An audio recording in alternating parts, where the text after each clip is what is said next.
अचानक सुट्टी येण्याचं कारण म्हणजे आज आम्ही ज्या कामाला जातोय ना, त्या कामासाठी आम्ही एवढी अर्जंट सुट्टी घेतली. मुलांची एक्झाम देखील आम्ही सोडून आलेलो आहेत.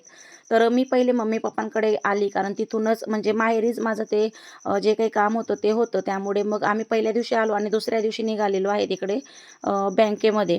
तर हे बघा सगळीकडेच रोडांचं काम चालू आहे, रोड बनवण्याचं. त्यामुळे रोड अगदी खराब होता. तर सायंकाळी आम्ही 4 वाजता घरून निघालो होतो. इकडे आलो बँकेमध्ये. तर बँकेमध्ये आमचं काम होतं गोल्ड लोन जे असतं ना, ते रिन्युअल करायचं होतं. तर ते काम आम्हाला अगदी अर्जंट करायचं होतं, कारण 1 वर्षापेक्षा जास्त झाले होते. 1 वर्ष 2-3 महिन्यावरती झालेले होते आणि आम्हाला म्हणजे मेसेज येत होते बँकेतर्फे आणि त्यामुळे ते करून घेणं खूप अर्जंट होतं. तर संध्याकाळी गेलो होतो म्हणून गर्दी वगैरे जास्त नव्हती. पटकन ते काम झालं आणि इकडे आलो आम्ही बाहेर बँकेच्या. तर इथं नाश्ता सेंटर वगैरे होतं. इथं थोडं नाश्ता केला आणि त्यानंतर लगेचच निघालो घरी. घरी जाता-जाता सायंकाळ झाली होती. तुम्हाला दिसत असेल भरपूर वेळ झाला होता. त्यानंतर मग घरी आली, थोडं फ्रेश झाली आणि अगदी घराच्या जस्ट मागे छान असं हे शंकरजीचं मंदिर आहे. इथं रोज संध्याकाळी आणि सकाळी आरती होत असते. तर सगळ्या बायका इथं येत असतात. तर मी पण फ्रेश होऊन इथं आरतीला आली.